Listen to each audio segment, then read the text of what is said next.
So it's the singers and, the artists, the Hollywood that is the voice of the people.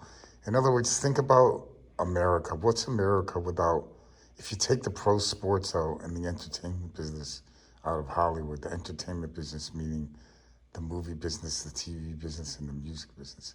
So if you take the music business and the movie business and the supermodel business, which is all part of Hollywood, and the sports business, then America is what? Is trash. It's nothing.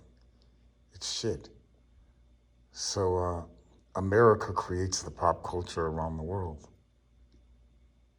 And so when it comes to civil rights, who's always been the one who fights for the civil rights is Hollywood, now known as Hollywood, because that's who stood up for the love, the light, the love, the bright, and the one on the way here in the modern day with blatant, obvious, humanly impossible ways and fillets. And so thank God that's who we got for our spokespeople, our spokespersons, for the love, the light, the love, the right, and the one on the way. Just like back in the day, Hollywood understood, did this great song, We Are the World, and give the money to poverty.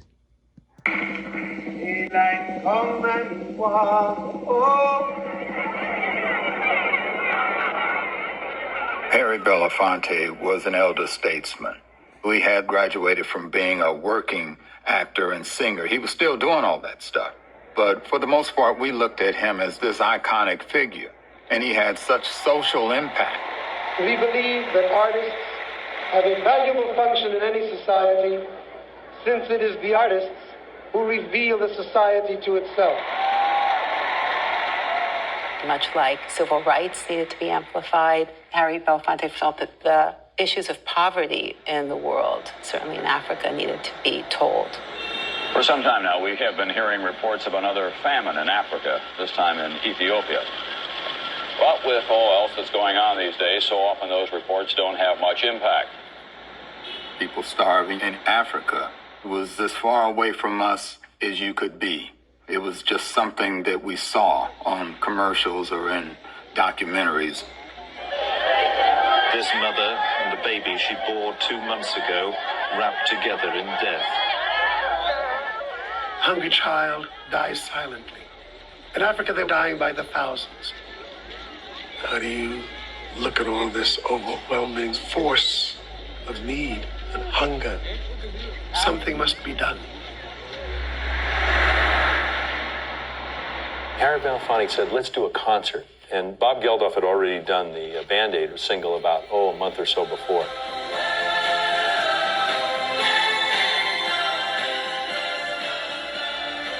I said, Harry, let's just take the idea that Bob already gave us. Let's do it, but let's get the greatest stars in America to do it. Cregan said, I just got off the phone with Harry Belafonte. And basically what he said was, I need you. Harry said, we have white folks saving black folks, but we don't have black folks saving black folks. That's a problem. We need to save our own people from hunger. He was trying to get us, the younger group, involved in what was happening in Africa. I said... See, the younger hits like thunder, the superstars of today. Of course. It's not that I didn't have enough to do. I mean, I was hosting the American Music Awards, just been offered that invitation.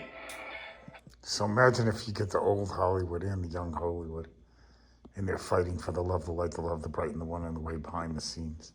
How does that hit the ugly and the smugly and the down wrong fugglier than any fugly? I'm about to go on my big solo tour.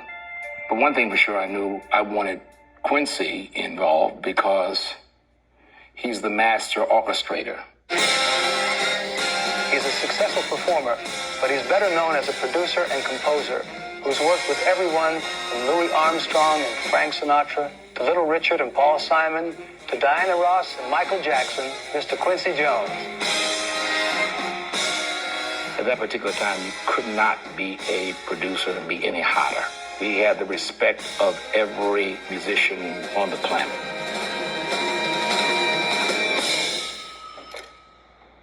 It's been something I had been thinking about